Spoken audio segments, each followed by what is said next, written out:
It costs a lot of money to use studios, and we, after our second album, you know, decided that we'd be better off having our own studios, you know. Which in fact you're not, because you live here and you're more relaxed, then you take twice as long. And you know, there's no pressure because it's not costing you £1,000 a day, you know, like it would be in the commercial studio. So it actually makes us work slower. But it's a great luxury to have it. You know? And it's consistent.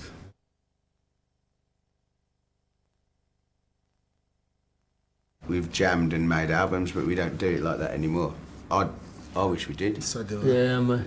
Well, there you go. So we will on the next There you album. go. We probably will Problem jam solved. it because, you know, we've recorded in every type of way you can think, you know, and we've done them. We've recorded in Jamaica and in France and Italy and everywhere. But really, it's easy. It's easier to do it here. It's good to go home of a night after the work, and it is a job, you know, and it's good to get, if you can get your head around it like it's a job rather than a game. You know, when you go to NASA or something, and you're on a desert island or in Jamaica, it's kind of like an adventure, and you can get distracted from the work a little bit. No, you know, whereas this way, we start at a certain time and go home for our dinner with the families.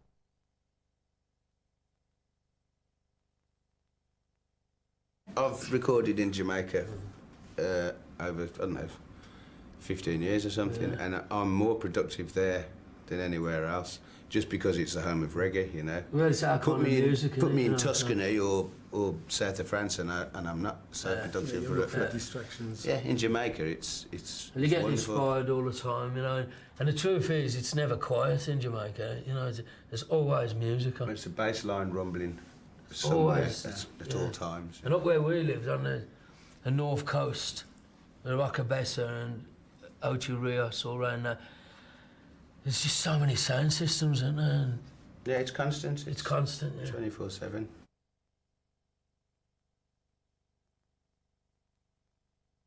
The true story is, we never used to hear anything like Pink Floyd or Led Zeppelin or, you know, all these big classic acts that we're aware of now, but we just never used to hear them.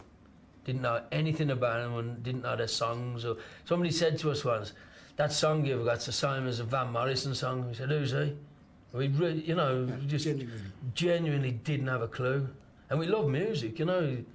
We just love reggae music. We love reggae, but that's what you used to hear where we lived. Always a blues happening somewhere. And it was all reggae where we lived. It was just pure reggae music, you know, from Friday night till Monday morning.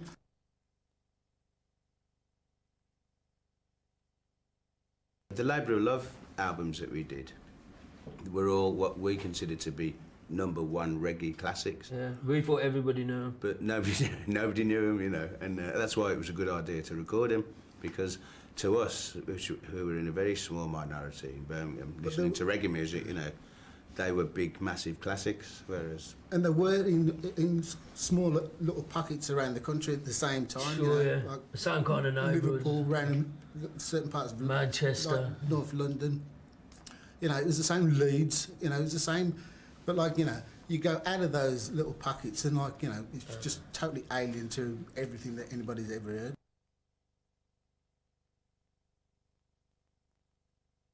Well, originally, we wanted to get a jazz dub reggae band together. That's what we called ourselves. That was always the plan.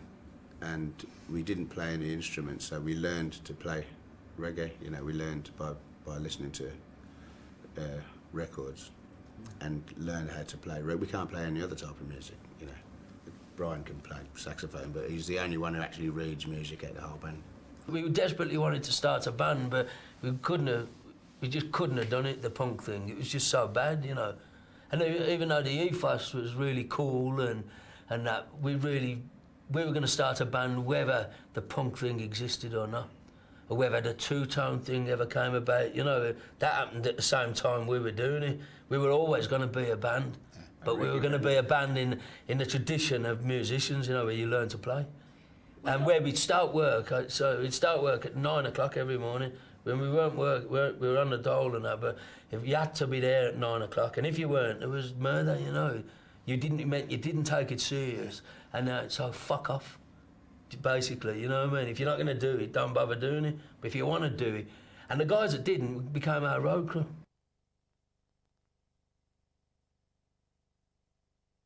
Fans When love we us. started, they wouldn't play our records on the radio, and 50 million records later, and 23 years or whatever it is, they still won't play our records on the radio. So we've still got that drive, you know. We've still got a reason for making We reggae. just want to be loved, really, you know. And until somebody loves us, we're going to keep doing it.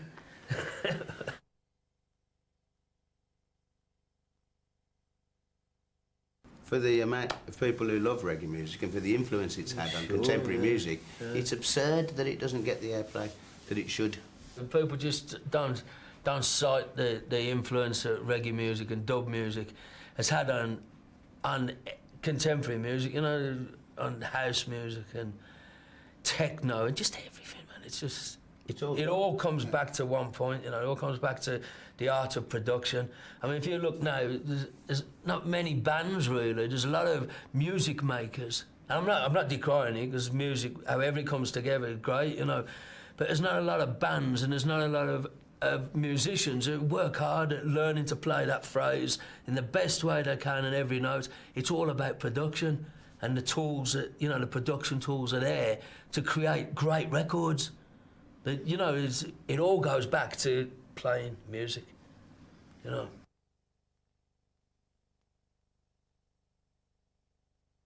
I think it's good. Yeah, it's good. I think it's good.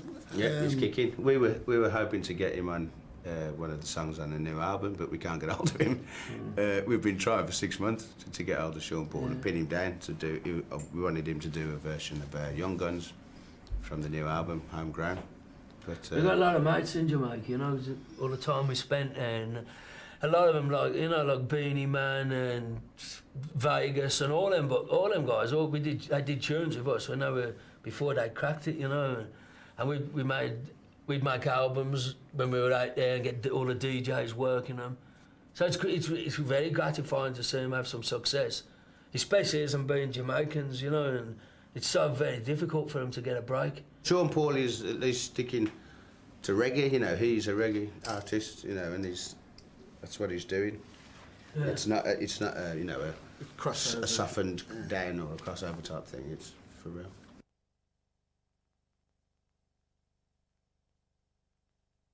Well, our original idea was to help popularise reggae music, and as Ali's already said, you know, it's not played enough, and so it's not as popular as we'd like it to be. So we're still on a mission. I think our records speak for themselves, really. You know, whether you like them or you don't like them, we haven't become an R&B band, and we haven't, you know, we don't follow any trends. We really do stick to our guns. Partly it's kind of choice, but for truth's sake, because we can't do anything else. You know, we're kind of trapped Tell in the there. truth, we can't play anything We but can't, reggae. but then, you know, we're not ashamed of again, that because I don't think any of us want to play anything else but reggae. because we always felt it was a question of integrity, you know, that you stick to, you know, if you're going to express yourself and claim to be something, stick to it, and, you know, good or bad.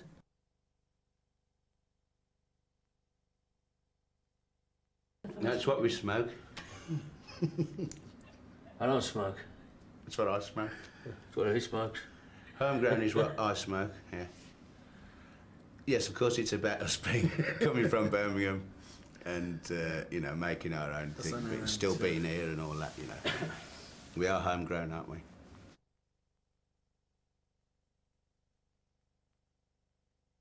We wanted to make more of a dub album than a conventional album, but then by the time it was done, it was Half and half. half and half. You know, it was kind of conventional, so we put lots of extended music on, which is what we really love, you know. And Well, with the first dub album we made, which was about 20 years ago, there were people taking it back to the shops saying, you know, there's no singing on it. singing on it. Just the record's wrong, you know.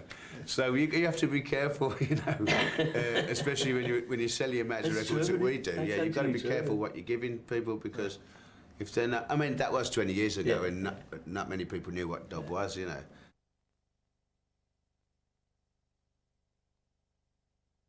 I think that a record is about the music and the melody, you know, and if you can't remember the melody, then it's not a very good record. You know, it's the best tunes you can la la la to as in the right melody. You go, God, that's brilliant. It makes the hairs stand up on your neck without knowing the words.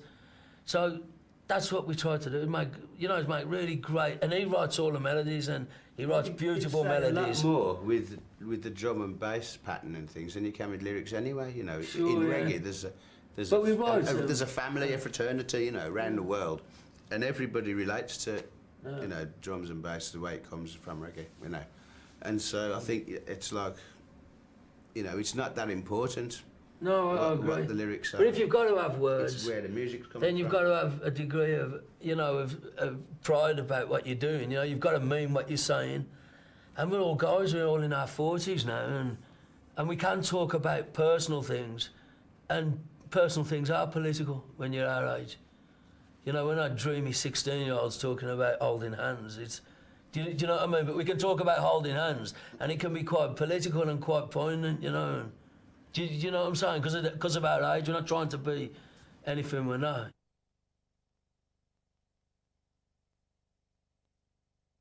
I don't write music or anything, and I've got no way of, when I'm writing a song, I have to do it in my head, and I do that. If you can't I don't make remember it, notes as because if anyone I else don't, yeah, can. exactly. If I can't remember it, then I can't expect anyone else to. So. And that's what you try to do. You try to write something that's memorable. You know, that it touches people, and it only touches them if I can remember it. If it's instantly forgettable, you haven't made the grade, you know. And I believe that's what music's about. All music, even the great classics, if you can't remember that main theme, that main piece of orchestration, it wasn't good. Yeah.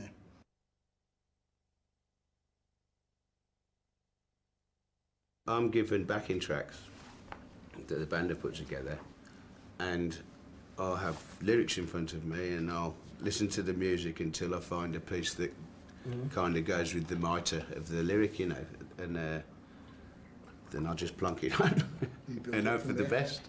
And then, you know, at times, if a tune's good and we're digging the tune, then we might write, you know, like, then start styling choruses or bridges, that, you know, because he's got a melody, but there wasn't any words that went with that bridge melody, so, you know, there's no formula though, is there? No set pattern. You know, any formula is, he does all the work. Thank God.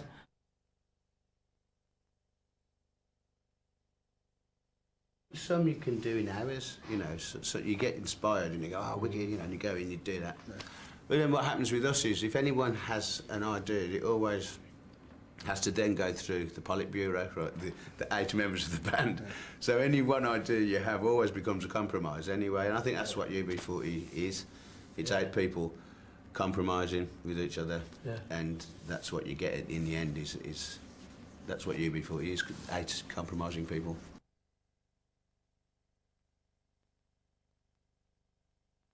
It just gets left around, and left in the studio. And if somebody carries on playing on it, and it gains a bit more momentum, or feels more complete, you know, or improved as well, you know. So we can have stuff that's not going to it gets left, and somebody will put something on, and he elevates it up, and makes it inspirational for other people to work on. So, you know, it's Rings and roundabouts. We're winging it, basically. Winging it, yeah.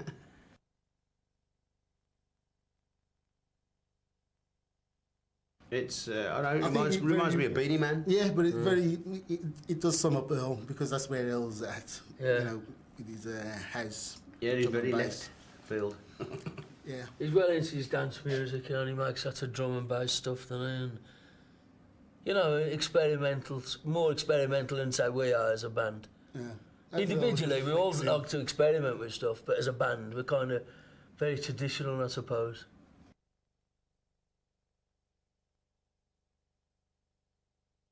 I'm always recording stuff, all sorts, you know.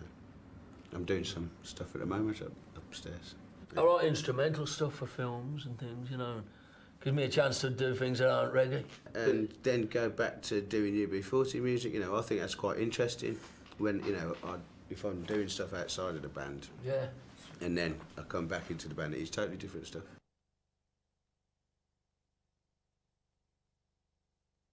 Well, if you listen to Just Be Good to Each Other, you've got Astro coming in with a little verse that is all about George Bush and what an animal he is.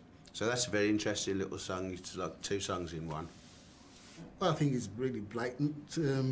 But A reformed coke addict, puppet on a string. Daddy gives me credit, so I'm living like a king. You know, it's a good lyric. Yeah, it's a good one. On top of in fact, that's the another important song. lyric. Yeah, The other especially thing, as, like, the other yes. thing is just a bit of sugar to wrap it up in, really. Yeah. You know, for a melody, it's a melody that's I important. mean, like, the song's a bit sickly, you know, just be good to each other, especially when we've already brought out love is all right. Yeah. But got to find a little bit more, yeah.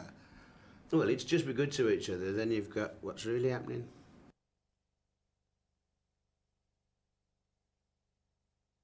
We're not really outspoken. We just, you know, there's songs that are, I suppose, can be called current. You know, there's a song about guns, you know, that are called Young Guns, which is really an answer to all the crap you hear from 50 Cent and people like him, you know, and you know that whole gangster rap thing, you know, where it's all about I'm going to fill you full of lead and I got something for your ass, you know, and all that.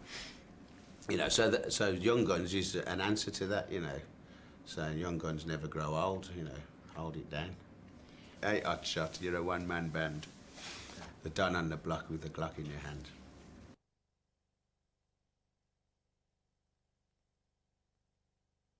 It affected us greatly in Birmingham, though, because, you know, little girls getting shot like that. Yeah, and a few people had said to us, you know, we should do something, you know, sing something about it, you know. And But we did a song called I Got Mine, but 15 years ago, 18 years ago or something, about, you know, the fact that it was getting easier to buy guns, you know. I mean, it's not a recent thing, really. You can say what's on your mind, but don't expect it to change anything. Right. But you can at least stand up and be counted, you know, and say what you think.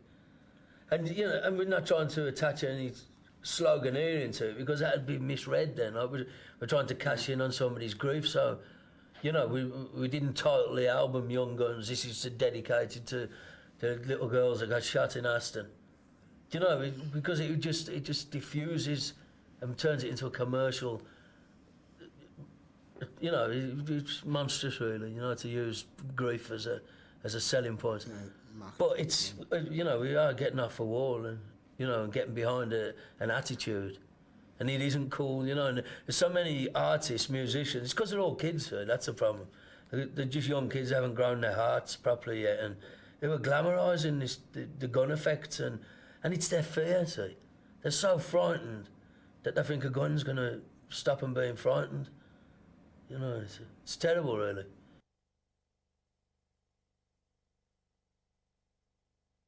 Well, there's a whole new movement all across Europe now for reggae.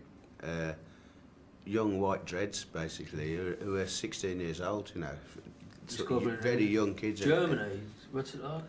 There's a real big new, and homegrown as well, you know, European reggae. Singing in their own languages, this is it.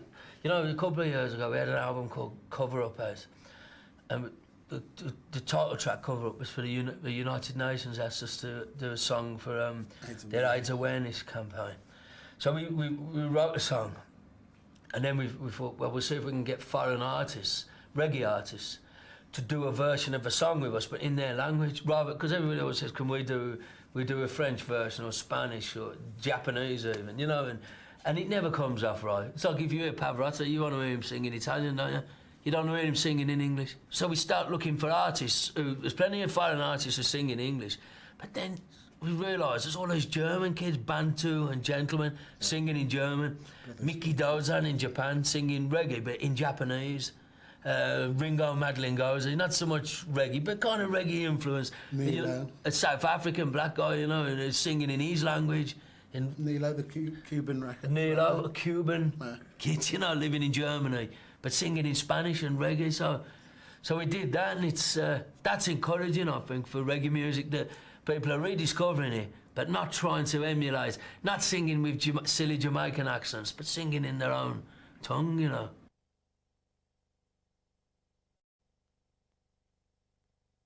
Well, that's what was nice about the Fathers album. That was our heroes, the people whose songs we covered on the Labour of Love series. Oh, yeah. They then Doing our sang songs, yeah. UB40 songs, and that's what the Father's album was about. That was them. Mighty Diamonds and Beginners Gregory Isaacs and Everybody too. John Holt and Ken Booth, Toots. Everybody, you know, it was really cool. But then a lot of these guys we know from Jamaica anyway now. Do you know, they've always come up and say, thanks for doing that tune. I bought myself 75 limousines.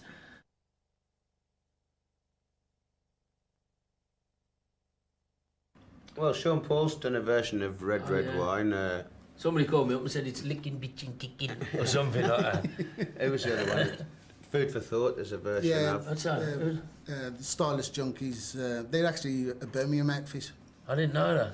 Yeah. I'm even more happy. Yeah, the one kid actually lived round the corner from my mum and dad's on the Warwick Road. But you didn't know him? Yeah, I do. Oh, you know, yeah, Oh. used to hang out with my younger brother. Well, that don't count. No, well, We're supposed to not know him. well, I can't lie.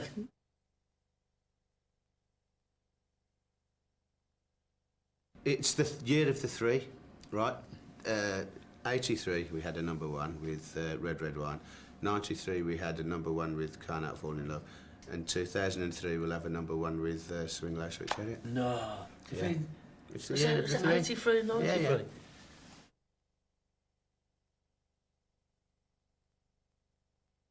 Red Wine went to #1 in America. Something like about 5 years after it had been out in everywhere else.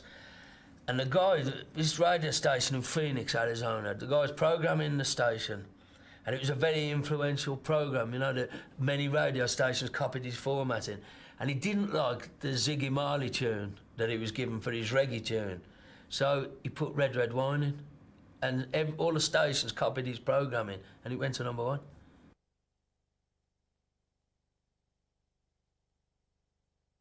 Neil Diamond does our version of his shows, and then he pretends to be Astro, and therefore he must die. But bless So him, we only did that he's because we trying. felt sorry for him after the scene, the jazz singer. You know, thought, look what's happened to this poor man.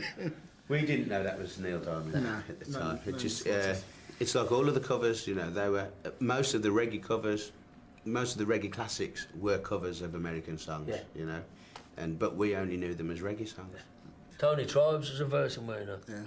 You know, like you hear the original Red Wine, God, it's a right miserable load of crap. No, it is, it's miserable. Do you know what I mean? Red. Oh, Where's the Neil Jamaican Diamond. ad? Yeah, but the Jamaican ads, you know, they Put a bit of life. put a into bit of life into it because that was the style of, you know, Jamaicans are a part, well, you know, everybody knows what they're like. They have a good time, you know, they love it up.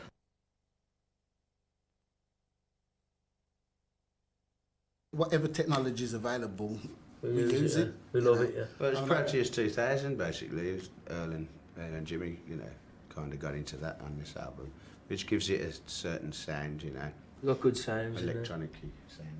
We use the technology and then bring it back into the arena of a, you know, of a traditional band where you go and walk on stage and plug the instruments in and play. But we have so many vocalists, don't we? And we have like live horn sections and keyboards that are played. Do you know what I mean? It's not pressing a button and a sequence runs. No, we don't. Because we've got so many people playing live.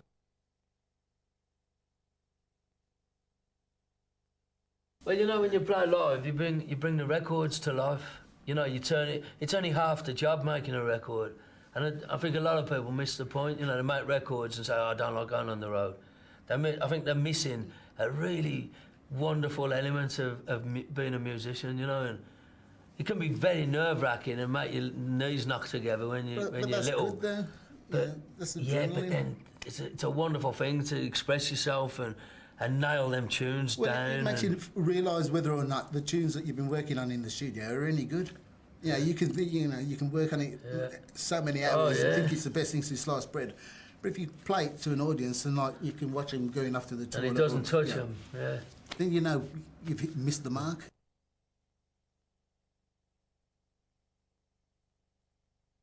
We generally have great gigs because it is a reggae family, you know, and anywhere you go in the world, we have good gigs. You know, when you go somewhere new, it's always New Zealand. kind of great, isn't it? Because if you haven't been there before, you know, and it's kind of exciting after doing so much travelling. We went to Sri Lanka and that was kind of cool, and the first time we went to South Africa, The first time we went to America. The time we played Johannesburg, that was a pretty special That was occasion. special, That was wasn't it? 80,000. Yeah. We still have the record for attendance in South Africa, which is 80,000 people.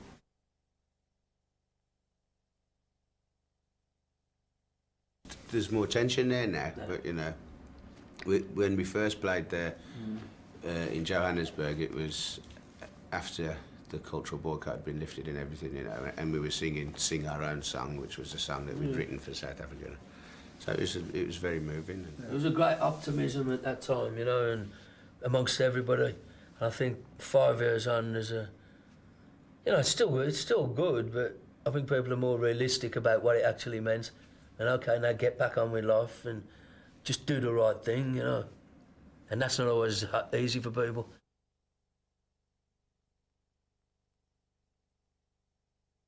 It's been brilliant. Wonderful. We've done 6 world tours, you know. We've been around the world 6 times, and we're just off on another one. We're off to Tahiti in a minute. Yeah.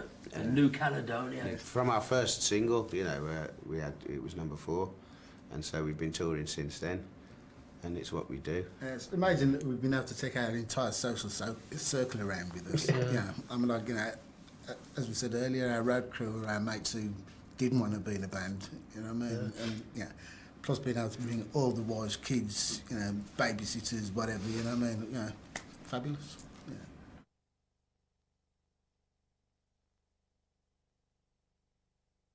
Fabulous. Brilliant, brilliant. We're playing two nights at the NEC on this tour, and we always have a. Now goes up to Christmas Eve. We could probably do a week there. Well, we know everybody. But we just haven't got a week. We know everybody in the whole 5 blocks, you know, so it's always a good party in Birmingham. But I think people are proud that that we don't cry down where we're from. You know, people say where you're from. We say Birmingham. No matter how unfashionable that might appear, you know, in the home counties.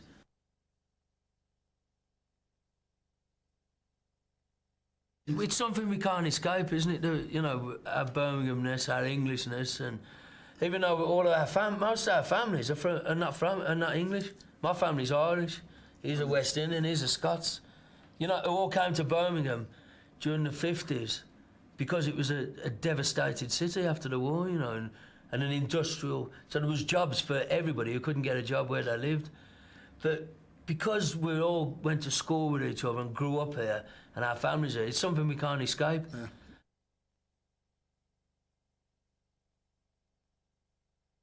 We had to look at it first, because we thought it was a gospel song. We were a bit worried about UB40 doing that, but we looked into the history of it, and it's actually a plantation song, a covert escaping song. You know, it's about escaping. And Swing Low Sweet Chariot specifically refers to an underground railroad that they had in Ripley in Ohio. Yeah. So we thought, wicked, that's good then, we'll do that. It's got a great, it was written by a runaway slave. And we've done it with United Colours of Sound, who are a gospel outfit. And great singers. Yeah, we're quite happy with it. That was just an idea that, you know, came to fruition. Kind of nice bit of luck, really, you know, to be asked to do something like that. As when we've got an album coming out, it helps us promote our wares a little bit. It's also the best chance that England have had for 20 years of actually doing anything in the rugby, you know, in a World Cup. So. But they are looking good, though. It's all good. We played it at Twickenham last week, and we in front of like a crowd, you know, 70,000 people, and it was an incredible experience, really, you know. And they gave us a box to watch a game afterwards. Every time there was a touchdown, a try. Every time there was a try, they put on a 20-second loop of Swing Low. Yeah. We gave them, you know, we felt kind of really great, you know, watching it. Yeah. Got to support the England rugby squad. I mean, like, they're the best that we've seen in years.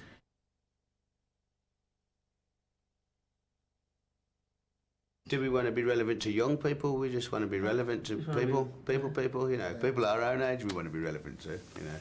As long as we can be sincere about what we're doing and not get cynical about it, you know, and go out and play the stuff and play it for music's sake, you know. Want to be the best. We will try to be the best band we can possibly be, and that's where I think responsibility ends. And if you're relevant to somebody great, or if I like one tune, or if I think you're all right, and you know, that's all right.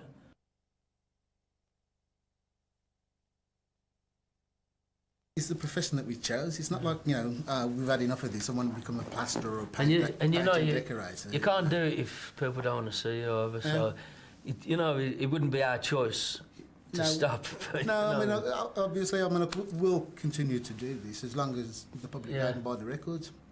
Once they stop, then there's no reason to continue, is there? You know, but... Well, they might stop buying the records, but we're a great live band. Yeah, I right, think that'd be the enough record for me. business being what it is at the moment, That'd be enough, that's yeah. what'll save us and give us another 20 years.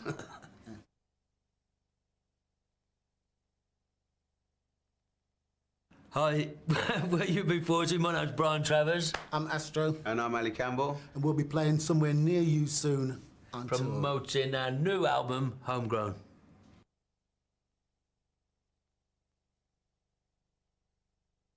Hi, my name's Brian Travers. I'm Astro, And I'm Ali Campbell. we're UB40, and this is our new single.